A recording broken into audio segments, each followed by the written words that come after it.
आसीगला रज स्पेशल मालपुआ। आज बनैबा रज स्पेशल मालपुआ नरम नरम भितर रस भरा मालपुआ। चलतु भिडियोटी आरंभ करवा। ता आगु जदि चैनल नुआ अच्छा चैनल टी को सब्सक्राइब निश्चय करदे। भिडियोटी को शेष पर्यंत निश्चय देखिए, जमा स्किप करेंगे। चलतु स्टार्ट करवा। एठी बड़ बड़ साइज रो मु कदली नहीं। आपण जी आप मालपुआ क्वांटिटी करेंगे से हिसाब से आप कदली ने कम बेसी करेंगे। एठी मु गोटे फेणा पूरा कदली नहीं जाइए और कदलीटा पूरा बढ़िया पाची भी जाइए। एबे ताकू चोपा छड़ी काटिदेबा। काटिकी ताकू गोटे भल ग्राइंडर रे माने भल गोटे चिकन पेस्ट गोटे तैयारी करवा। आपण जदि ग्राइंडर करने चाहूना ताहले हाथ रे भी चकुड़ी आपण माने करेंगे। जिनटा को एमती पूरा बढ़िया भाव में चोपा छड़े पीस पीस कर छोट छोट काटिदेले से चकुड़ापी कि ग्राइंडर करने सुविधा हम। एमती सब जाक पूरा फेणाए कदली पूरा मुझे सब जाक भल भाव में पीस पीस कर काटिदेवी। ये देखो पूरा एति मोर कदली क्वांटिटी एतिकी पूरा ताकू भल भाव में मुझे ग्राइंडिंग करके नहीं आसी। देखूँ गोटे जगह को इन्हें काढ़ीदबा। जदि ग्राइंडर रे जदि आपण मानकर कदली एमती बुलबनी टिके क्षीर दे देकी ताकू बुलेबे। देखिए से बढ़िया भाव में एठी तो दरदर खंड खंड अच्छी ताकू भल भाव में टिके मिसेदेवी हाथ में चकुटिके। ताले जाकि भल हम जिते चकुड़े से भल हम जिनसा खदड़िया रहिले एते भल हेनी। कदलीटा को भल भाव में चकुटे। एबे तो रज आसिलाणी समस्त घरे घरे इने पिठा क्या घरे मिठा आइटम भी बनूथिबो। तो से मिठा आइटम रो गोटे मु इने आनी मालपुआ। आज पूरा मालपुआ आइटमटा आनी। आपण मानू जदि मालपुआटा पसंद आसुची ताले कमेंट माध्यम रे निश्चय जणाइदेबे जे आजिकार रेसिपी आपण मानकु किपरि लागिला। एठी मु गोटे बाउल रे नेइथिली कदली किंतु सेथरे जागा हलानी। गोटे बड़ जगह को ट्रांसफर कर देइथिली। करिके सेथरे दे देइथिली 2 कप आटा और 1 कप सुजी। स्वाद अनुसार लूण दे देइथिली आ टिके घिओ दे देइथिली। घिओ देबा द्वारा टिके फ्लेवरटा टिके भल आसीबो। एटी देकी भल भाव में मिक्स करदबा। अटा आ कदली सहित भल भाव में गोटे भल मिक्स करके तापर जाके आम क्षीर ऐड करवा। एटी प्रथम क्षीर दबानी। प्रथम आम गोलई दबा भल भाव में जमी अटा आ कदली पूरा बढ़िया भाव में मिसीज। आठी पानी ऐड करें। पानी ऐड कले मालपुआर टेस्ट पूरा बिगड़ी जहाँफल कि भल हेनी खायापी। क्षीरटा आपण मैंने जी आपर बैटर थी से हिसाब से आप क्षीर ने। क्षीर को अल्प अल्प दे देकी मुझे गोलई भी। देखो क्या मालपुआ खाइबा को पसंद कमेंट माध्यम निश्चय जनइबे।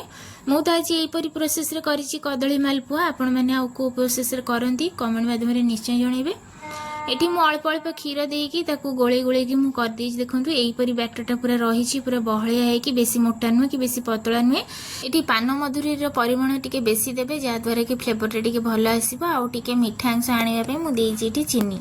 चीनी अल्प मु प्रथम रू स्टार्ट माने दौची अल्प करके बेसी दौनी एठी चीनी बैटर रे कहीं एठी चीनी सीरा आम करवा से एठी अल्प टिके चीनी दौची कहीं भीतर टिके मीठा मीठा लगिवो। चीनीटा देले गोलेकी ताकू एने 10-15 मिनट ताकू कौन करवा रेस्ट ताकू छाड़वा। रेस्ट छाड़ले जाकि सुजीटा फुलिले मालपुआटा भल हम खाइबा। आउटी सुजीटा आमर एपटे मु रेस्ट करिया छाड़ी सेपटे आम सीरा बनईदबा। सीरा रे एठी मु नेछि 2 कप चीनी नहीं जाइछि। जेतिक आपनकर सीरा दरकार से हिसाब से चीनी दे देबे। चीनी नहीं सिला परे मु एठी दे देछि पानी। पानी रो क्वांटिटी आपन देखिक नेबे काहेकि जदि मालपुआ बेसी थिबो ताले सीरा आपन बेसी करियो पड़िबो। सेथि पई एठी मु टिके फूड कलर ऐड कर देथिली। येलो कलर रो फूड कलरटा टिके माने फ्लेवर भल आसे पई। जदि आपन मन केसर अछि ताले आपन मन सेटा भी यूज करि परिबे। सेटे पूरा चीनी पूरा सीरा हे आसिला बेलको मु दे देथिली एठी गुजराती की भल भाव छिचिकी ताकू दे देछि। आ सीराटा आपण मैंने जानवे कि ये अठा हबार ना पूरा छुईले जमी हाथ को तेल तेल भाया लगे जानवे जे से सीरा आपणकर रेडी हो जाइए। एबे ताकू सीरा को ठंडा करने आम छाड़देबा। देखो ये पूरा 15 मिनिट पर पुणी आसी। देखो पूरा बढ़िया भाव में फुली जाइए। से क्षीर देकी टिके पतला करदबा। एटी बेसी पतला करेनि कि बेसी मोटा भी करेनि। बेसी पतला करदेले पूरा माने चारिआडे जिते तेल रे आमे दबा बैटरटा से चारिआडे पूरा खेलई हो जहाँफल कि मालपुआर साइजटा आसबनी। आउ एमती पूरा बेसी बहलिया भी करदेले मोटा मोटा है कि हम सेटा भी आउ भल लगे। से मीडियम रे रखिबे जेती एमती पूरा रखिबे। बेसी पतला नुहे कि बेसी मोटा नुहे। आपण माने जेतेबेले करिवे निश्चय जानि परिबे।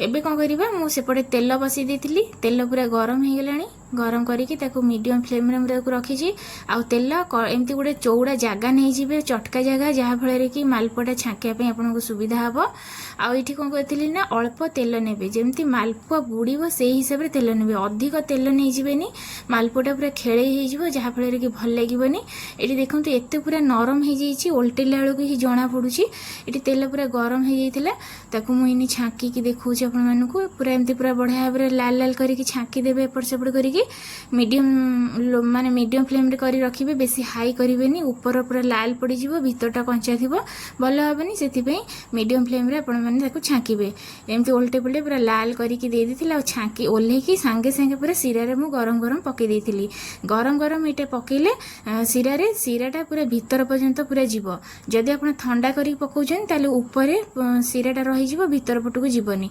सेति गरम गरम देले से जिनसटा पूरा सिराटा टाणी नब भीतर पटू जहाँफल कि मालपुआ पूरा रस रस पूरा माने भीतर जमी पूरा रसीला होगी थी देखो आज मालपुआ रेसिपी आपण मानक किपर लगे कमेंट माध्यम निश्चय जनइबे ता सहित जदि मत फेसबुक रू देखु था पेज को मोर फॉलो करदे आउ नुआ नुआ वीडियो देखिए चैनल को सब्सक्राइब करदे रज स्पेशल मालपुआ रेसिपी जदि आपण मानक पसंद आसे आपण माने जदि घरे बनइबा चाहते निश्चय बनइबे आउ सांग मानक पाखक शेयर निश्चय करेंगे से माने भी रेसिपी देखी घरे बनई खातु देखो आउ गोटे मुझे पूरा छाँकी देती छाँकी केते सुंदर सेपटा आसी कलरटा तो देखु आमती देखो केते सुंदर पूरा बढ़िया भाव रस रस भरा भरा पूरा आ भीतर पर्यंत पूरा रस जामती आप प्रोसेस रे करंतु देखिए मालपुआ आपणकर बढ़िया बनइबो तो आजिकार रेसिपी मुझे शेष करुच्ची पुणी देखा नुआ वीडियो नुआ रेसिपी सहित।